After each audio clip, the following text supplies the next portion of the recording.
on attaque les applications linéaires.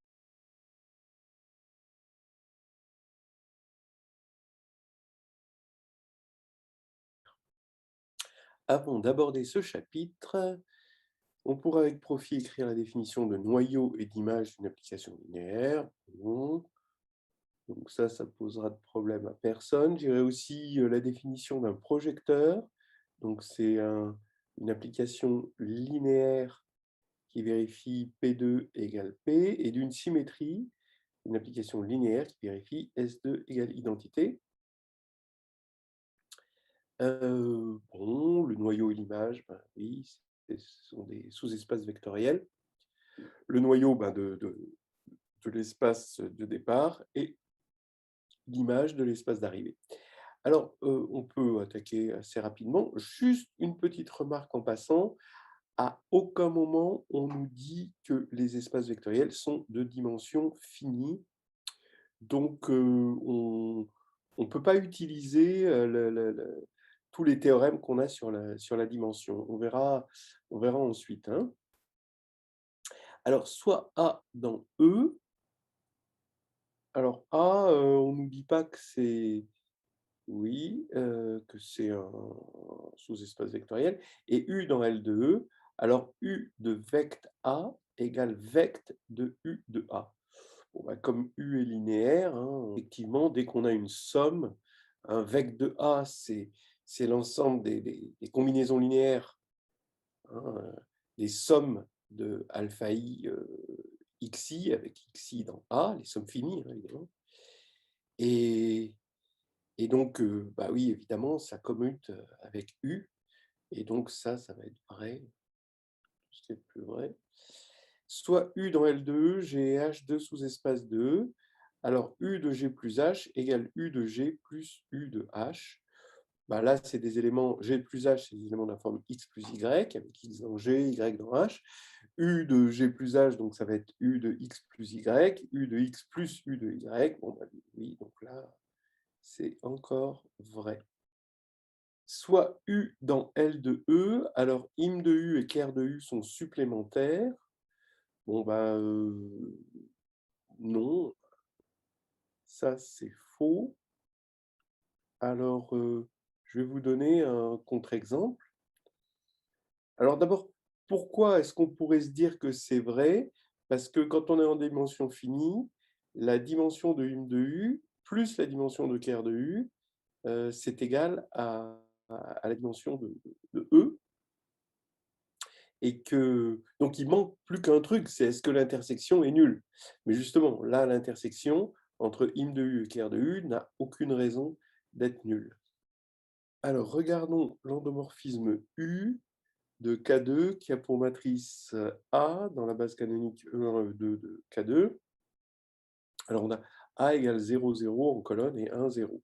Donc, on voit que l'image de U, vous voyez, c'est porté par E1, hein. Ça veut dire que E1 va vers 0 et E2 va vers E1 par U, hein. Et donc, im de U, c'est forcément le sous-espace vectoriel engendré par E1. Et ker de U, bah, c'est encore le sous-espace vectoriel engendré par E1. Voilà. Donc ça, c'est un contre-exemple qu'il faut bien avoir en tête, hein, il est important. Et alors, pour aller plus loin, mais maintenant, il faut connaître un peu les polynômes d'endomorphisme, et en particulier le polynôme minimal. Ici, vous avez le polynôme minimal de A qui est égal à x2. Donc, en fait, ce qu'on peut montrer en dimension finie, hein, c'est que le noyau et l'image de U sont en somme directe si et seulement si 0 n'est pas multiple, racine multiple de mu U, du polynôme mu U. Voilà. Alors, 0 peut être non racine de mu U. Alors là, dans ce cas-là, si 0 n'est pas racine de mu U, vous pouvez savoir que du coup, 0 n'est pas valeur propre de U. Et comme 0 n'est pas valeur propre de U, ça veut dire que U est injectif, donc ker de U égale 0. Donc du coup, im de U, injectif implique surjectif, hein, je vous rappelle qu'on est en dimension finie, et im de U, voilà, c'est E tout entier, donc vous avez E et 0, hein, donc ils sont bien en somme directe. Et si 0 est racine simple de mu U, on a encore im de u et ker de u en somme directe, et cette fois-ci non triviaux. Voilà. Et après, dès que 0 devient racine multiple de mu u, alors on n'aura pas de somme directe. Ce sera impossible. Voilà donc une petite condition qui porte sur les polynômes. Je vous fais remarquer aussi que on peut aussi voir l'endomorphisme dans l'espace des polynômes. Vous prenez ici, hein, ça c'est l'endomorphisme dérivé sur l'espace des polynômes de degré inférieur ou égal à 1. Puisque vous prenez la base 1x des polynômes, hein, de degré inférieur ou égal à 1. 1, la dérivée, c'est 0, et x, sa dérivée, c'est 1. Donc, ça vous fait bien ceci. Et souvent, hein, c'est un contre-exemple à avoir en tête. Il faut savoir que l'endomorphisme dérivé sur l'espace des polynômes, ou des polynômes de degré inférieur à n, fournit des jolis contre-exemples. Voilà. Pour l'histoire de 0 n'est pas racine multiple de mu u si et seulement si noyau et image sont en somme directe, c'est fait dans le carnet de voyage en algébrie, exercice 1.3.74, le petit 1. Voilà. U appartient à L de E, alors U est injectif si et seulement si ker de U égale 0. Donc ça, c'est vrai, c'est une proposition bien connue. Si U est injectif, c'est évident que ker de U, il ne peut y avoir que 0. S'il n'y en a qu'un, ce sera celui-là, en quelque sorte. Mais réciproquement, ça utilise vraiment la linéarité. U dans L de E, F, alors U im de U est isomorphe à tout supplémentaire de ker de U. Alors, si on est en dimension finie, c'est évident. Im de U, il est de dimension, la codimension de ker de U, ou n, dimension de E, moins dimension de ker de U, et tout supplémentaire de ker de U est aussi de même dimension. Or deux sous-espaces de même dimension sont isomorphes, puisqu'ils sont isomorphes à l'espace vectoriel de forme normale, en quelque sorte, K puissance D, où D est justement cette dimension n moins dimension de ker de U. Donc ici, c'est vrai. Maintenant, quand on est en dimension infinie, c'est peut-être un petit peu plus retors. D'abord, on a l'isomorphisme canonique E quotienté par ker de U est isomorphe à im de U. Donc ça, c'est l'isomorphisme canonique qui provient de U. Donc, on a déjà que im de U est isomorphe à E quotienté par ker de U. Maintenant, il n'y a plus qu'à montrer que E quotienté par ker de U est isomorphe à tout supplémentaire de ker de U. Et oui, parce que vous prenez F, un supplémentaire de ker de U, vous l'envoyez dans E par l'injection naturelle, puis dans E quotienté par ker de U par la surjection naturelle, et ça vous fait un morphisme de F dans E sur ker de U, qui est forcément un isomorphisme. Ça, c'est facile de voir ça. Donc, en dimension infinie, hein, on a bien im de U isomorphe à tout supplémentaire de ker de U. Donc, soit en dimension finie avec la dimension, soit en dimension infinie avec l'isomorphisme entre un supplémentaire et le quotient E sur ker U. Voilà. Soit UV dans L de E, alors im de U plus V égale im de U plus im de V. Alors ça, c'est faux, d'accord? Vous prenez... Alors, on voit que c'est faux parce que les éléments de im de U plus V sont de la forme U plus V de X, donc U de X plus V de X. Alors que im de U plus im de V, c'est des éléments de la forme U de X plus V de Y. Vous voyez qu'il y en a beaucoup plus là. Donc, on a une inclusion ici, mais la réciproque, il n'y a pas de raison. Donc là, c'est faux. On va mettre un contre-exemple ici. Vous prenez U, un isomorphisme, de E, et V égale moins U. Donc on aura ici im de 0, ça fera 0, et ici on aura E, puisque c'est un isomorphisme, plus E, et E plus E, ben, ça fait E. Soit UV dans L de E, tel que U rond V égale 0, alors U égale 0 ou V égale 0. Donc ce serait que la loi rond est intègre. Ben non, hein. On a vu tout à l'heure un morphisme non nul, avec la matrice de tout à l'heure, la matrice A, 0, 0, 1, 0, ben, au carré, ça valait 0, donc U rond U, ça fait 0, alors que U n'était pas nul. Donc là, c'est faux. Un endomorphisme P est un projecteur si et seulement si id moins P est un projecteur. Bon, ben, comme id moins P, c'est involutif, il suffit de montrer l'implication. Donc P est un projecteur, ça veut dire que P2 égale P, et id moins P est un projecteur, donc on met au carré. Alors on peut utiliser hein, les identités remarquables, hein, le binôme de Newton, tout ça, hein, parce que P commute, parce que tout commute, P commute avec l'identité. Donc ça va faire identité moins 2P plus P2. Quand on va le calculer, il faut montrer que c'est égal à identité moins P pour que ce soit un projecteur. Donc ça fait identité, alors moins 2P plus P2, bah, ça fait identité moins P parce que P2 égale P. Et donc c'est vrai. Un endomorphisme P est un projecteur si et seulement si moins P est un projecteur. Donc pareil, moins, il suffit de montrer l'implication. Alors là, on prend moins P au carré, et moins P au carré. Donc on va poser, ce sera plus simple de poser Q égale moins P. Donc P égale moins Q. Donc ça va faire Q carré est égal à moins P carré, est égal à donc P carré, est égal à, donc à P est égal à moins Q. Donc on obtient au final Q2 égale moins Q, et ça, c'est pas un projecteur, parce qu'il faudrait que Q soit nul pour que Q soit égal à moins Q. Donc ça, il suffit. Donc ça, c'est faux. Hop. Si P est un projecteur, alors P moins deux identités est une symétrie. Alors, bon, P est un projecteur, P2 égale donc P, on met ça au carré, ça fait P2 moins 4P plus 4 identités. Alors, est une symétrie, il faudrait que ce soit égal à l'identité. Donc, ça veut dire P2 moins 4P, ça va faire moins 3P, parce que P2 égale P, donc il reste moins 3P. Moins 3P, donc ce devrait être égal à moins 4 identités. Donc P devrait être égal à un truc complètement absurde. Donc là, c'est faux.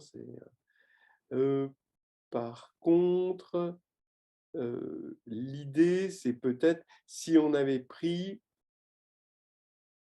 2P moins identité, ou identité moins 2P, ou des choses comme ça, là, ça aurait marché. Hein. Si on prend 2P moins identité, qu'on met au carré, ça fait 4P2 moins 4P, plus identité, et 4P2 moins 4P, ben, comme P2 égale P, ça fait 0, donc il ne reste plus que identité. D'accord? Donc c'est le 2, il fallait le mettre là, et là, c'est ça. Donc, mais en l'état, c'est faux. Alors, si P est un projecteur, alors im de P égale ker de P moins id. Alors d'abord, on est tenté de le faire, donc c'est une égalité de sous-espace vectoriel, donc on est tenté de le faire avec une double inclusion, et on est tenté aussi de le faire avec une inclusion et un argument de dimension. Il se trouve que là, on travaille sans filet, hein, on n'a pas d'hypothèse de dimension ici.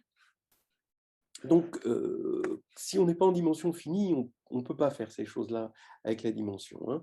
Donc, mais c'est un petit peu le jeu hein, de le faire sans la dimension. Après, vous pouvez le faire avec si vous êtes en dimension finie. C'est même pas évident que ce soit plus simple. Donc là, ça va être vrai.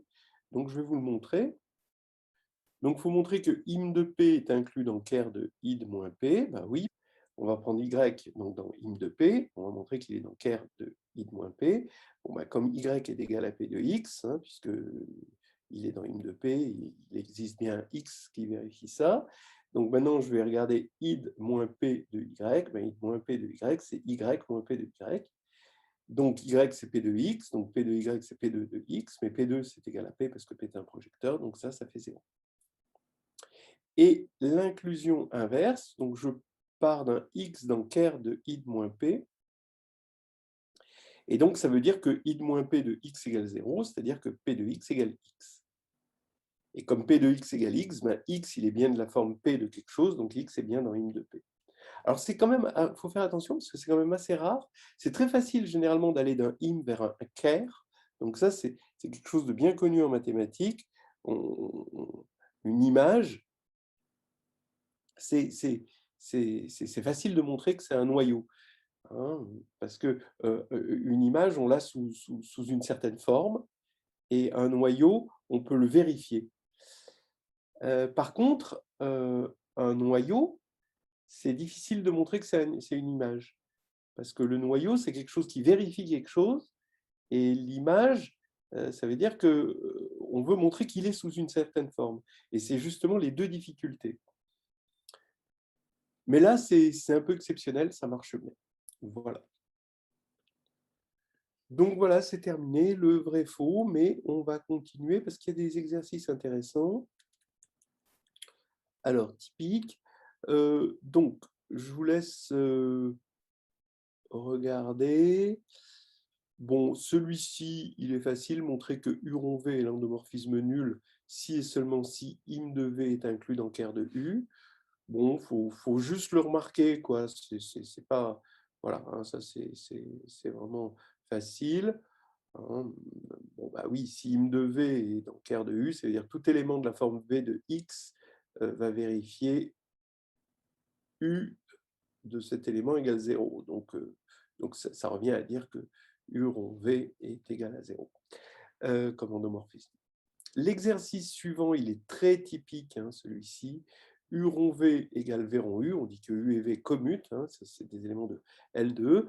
Et il faut montrer que U respecte le noyau de V et que U respecte l'image de V. Alors bien sûr, par symétrie, V va respecter le noyau de U et va respecter le noyau de et va respecter l'image de U, bien sûr. Alors ça, c'est assez typique, il faut savoir le faire absolument. Donc voilà, on suppose U rond V égale V rond U. Si X est dans ker de V, il faut montrer que U de X est encore dans ker de V. Donc ce qu'il faut faire, c'est calculer V de U de X et montrer que c'est égal à 0 pour montrer que U de X est encore dans ker de V. Voilà. Donc on fait V de U de X, mais ça, c'est V rond U de X, et donc c'est U rond V de X d'après l'hypothèse. Mais V de X, c'est égal à 0 d'après l'autre hypothèse, et donc ça fait U de 0 égale 0, parce que U est linéaire, bien sûr, donc U de X est bien dans ker de V.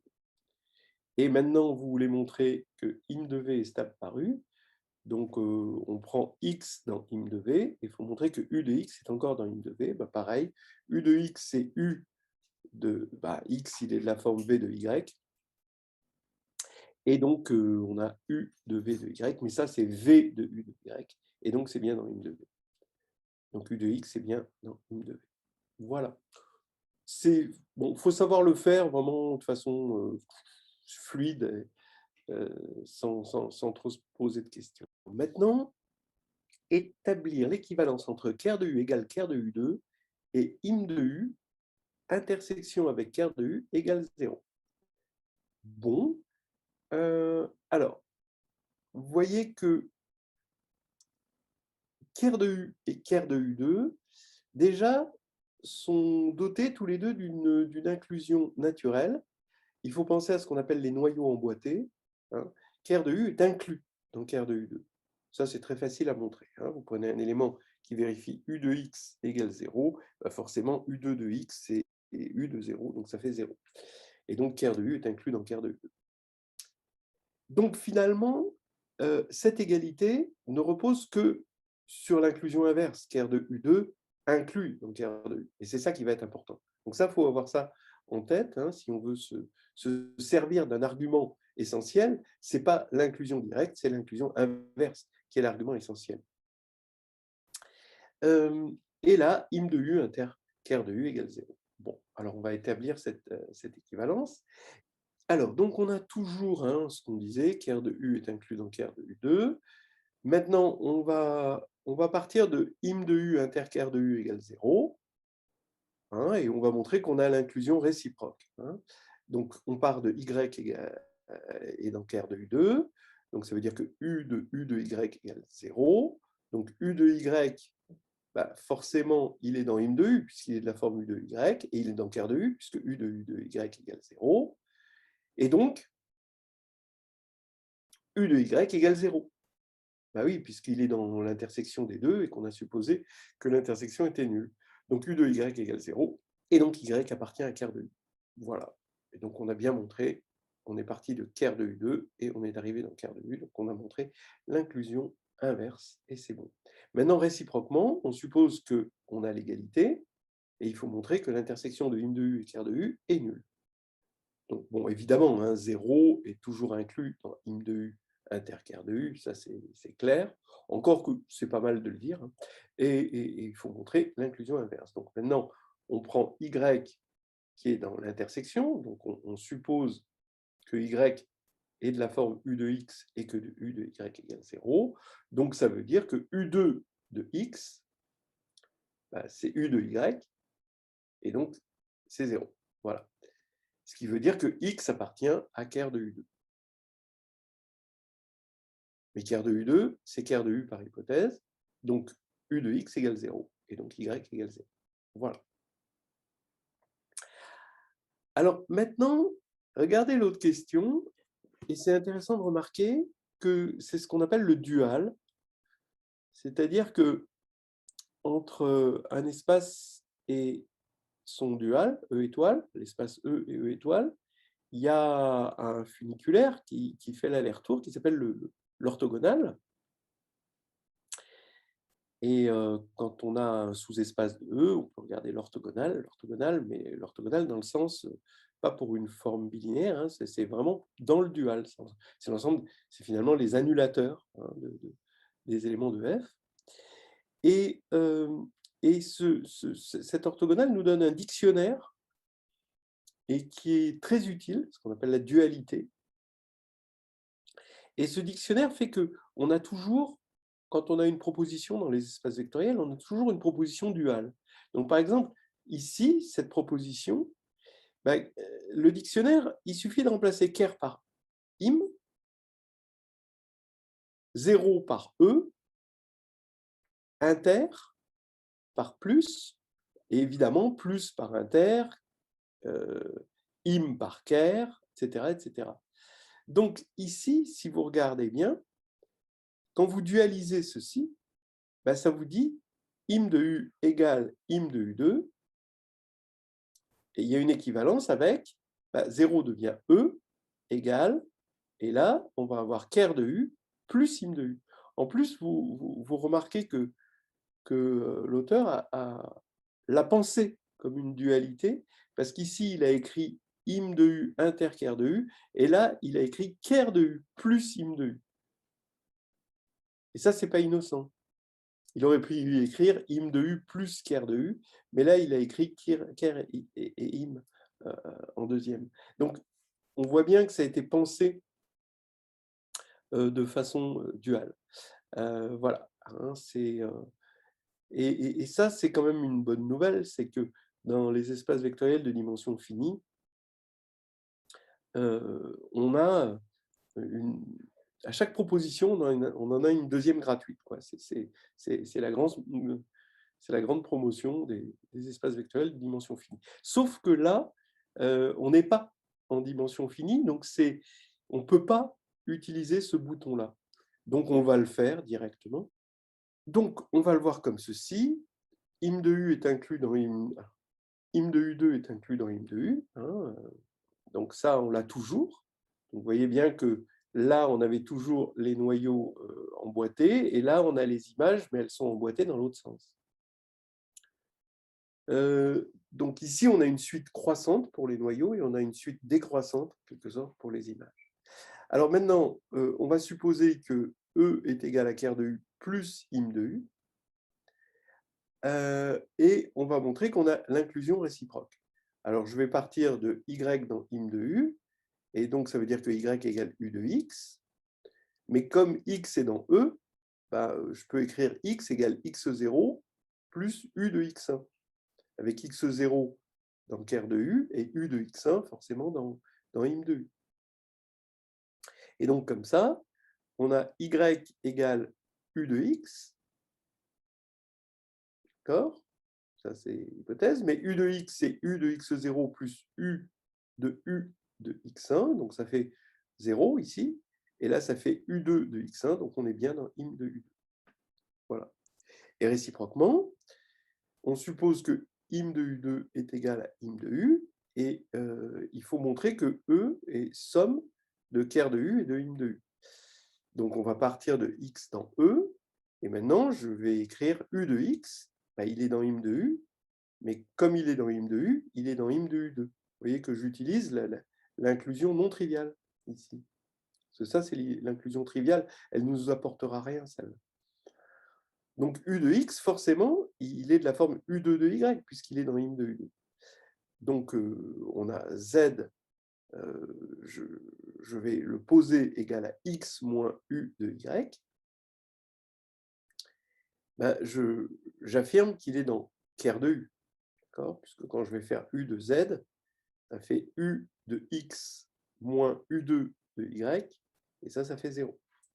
Donc ici, j'ai x est égal à z plus u de y, et j'ai mon élément de ker de u ici, et mon élément de im de u, et j'ai bien fait ma décomposition.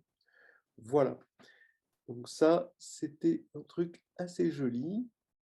Alors, vous remarquerez aussi qu'en dimension finie, non seulement il y a l'argument de dualité, hein, donc bon, si vous ne connaissez pas cet argument de dualité, ben, commencez à photographier ça, mais vous avez aussi l'argument des dimensions, parce que vous avez le théorème du rang, qui va vous dire, comme vous savez que im de U2 est inclus dans im de U, la formule du rang, hein, vous dit que forcément que la dimension de ker de U va être égale à la dimension de ker de U2. Et donc, c'est ce qu'il faut pour que l'inclusion triviale devienne une égalité. Donc, à partir du moment où vous avez ça, vous avez obligatoirement ça en dimension finie. Donc, vous avez ça, mais maintenant, encore la formule du rang vous dit que E et que ker de U et im de U sont en somme directe. Voilà. Donc ça, c'était encore une autre méthode. En tout cas, cet exercice est vraiment très, très, très instructif à plus d'un titre.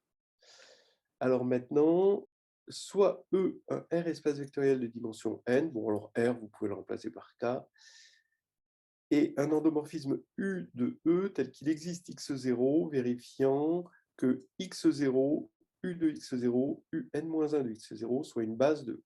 Donc ça y est, là on est vraiment en dimension finie, hein. Et ça, c'est vraiment un grand typique, ça s'appelle les endomorphismes cycliques.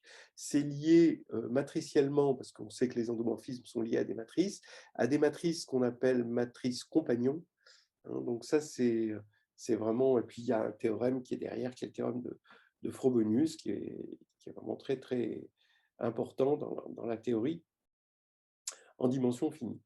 Alors, il faut montrer qu'il existe des réels AK, donc des éléments du corps, hein, on s'en fiche que ce soit réel, tels que UN égale somme de K égale 0 de n-1 AK UK. Alors, on peut être étonné, parce qu'étant donné qu'on est en dimension n, on sait que ça, c'est vrai. Pourquoi? Parce que c'est Cayley Hamilton, finalement. Alors, je suppose qu'il faut utiliser ces hypothèses. Bon, hein, Cayley Hamilton nous dit qu'il existe un polynôme de degré n, hein, tel que qui de u égale 0, ce qui revient à dire ceci, finalement. Donc, c'est quand même curieux, mais on va rentrer dans la logique du problème, c'est-à-dire de ne pas utiliser Cayley Hamilton et vraiment d'utiliser le x0. Et là, ça va devenir très instructif. on suppose donc que c'est une base de E, ce qui veut dire que UN de x0 va s'écrire dans cette base. D'accord? Voilà, UN de x0, c'est un élément de E, donc il s'écrit dans cette base avec des coordonnées à 0 jusqu'à AN-1. Voilà. Et maintenant, à partir du moment où, vous voyez, x0, c'est un peu comme un chef charismatique pour l'endomorphisme U, bah à partir du moment où UN de x0 va être égal à ceci, bah on va montrer que UN de x, pour tout x, va être égal à la même chose, mais en remplaçant x0 par x. Vous voyez. Donc ça, c'est ça qui est joli dans cet exercice et qui est instructif. Et à partir de ce moment-là, on aura bien montré que UN, c'est exactement la somme de ce qu'on veut, quoi, en quelque sorte. Alors, d'abord, x, on part de x. X, il est égal à la somme, lui aussi, il se décompose dans cette base. Donc, il est égal à la somme de certains BI, UI de x0, d'accord? C'est-à-dire qu'il a pour coordonnées les BI hein, dans cette base, x. C'est fait pour ça, les bases. Et maintenant, comme UK commute avec toute puissance de U, quand vous allez faire UN de x, puisque c'est ça qu'il faut calculer, UN de x, ben ça va faire UN de ça. Donc je vais faire rentrer UN qui est linéaire là-dedans, et on va avoir UN plus I, ici. Et donc ici, je vais avoir une somme avec des UI, UN, d'accord? Voilà. Bon, là, ça ne pose pas de problème. Mais maintenant, UN, ça y est, je suis tombé sur UN de x0, donc je vais pouvoir écrire UN de x0, c'est tout ça. Et donc maintenant, je vais pouvoir faire rentrer non seulement le UI à l'intérieur, mais le somme de BI UI. Donc ça va faire A0 que je sors, et là j'ai une somme de BI UI x0. Là, je vais avoir A1U que je sors, et à l'intérieur, je vais avoir le somme de I égale 0 de BI UI et de x0, etc., etc. Et là, je reconnais x, donc j'ai A0x plus A1U de x, etc., plus AN-1 UN-1 de x. Bon, alors, maintenant, donc on a montré ce qu'on voulait montrer. Maintenant, je vous montre une preuve plus élégante, beaucoup plus élégante ici, avec les polynômes d'endomorphisme. Alors, les polynômes d'endomorphisme, vous avez A et B des polynômes de K de x, et A de U, ça va être un endomorphisme. D'accord? Ici, vous allez avoir A, voilà. Donc A de U, ça va être un endomorphisme, B de U, ça va être un endomorphisme. Et quand vous les composez, ben, ça fait AB de U. Voilà, ça c'est quelque chose à bien connaître. Et donc, ça fait BA de U. Et comme ça fait BA de U, ben, ça fait finalement que A et B peuvent échanger leur rôle, parce que A fois B, c'est B fois A chez les polynômes. Et donc, que A de U rond B de U, bah, c'est B de U rond A de U. Ça, c'est important. Donc, on peut échanger A et B quand on a une situation comme ceci. Donc, regardez, là, l'exemple, vous prenez UN de x.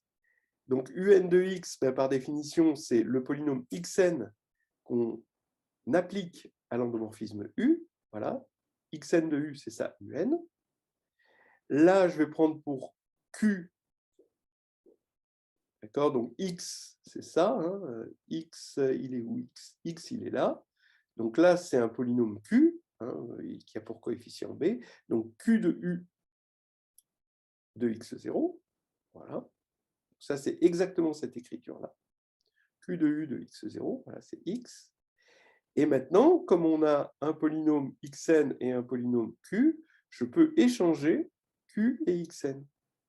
Donc ici, je peux mettre q de u et un de x0. Mais un de x0, bah, c'est un polynôme, un autre polynôme, p, avec les coefficients a. Donc ça, c'est p de u de x0. Donc ça fait q de u de p de u de x0. Et là, bah, pareil, je peux échanger Q et P pour la même raison que tout à l'heure. Donc ici, j'ai P de U de Q de U de x0, et ça, c'était x, donc j'ai P de U de x. Et j'ai exactement ce que je veux. C'est-à-dire, c'est ça que je voulais montrer. Voilà, on va s'arrêter là. On en a assez fait pour aujourd'hui.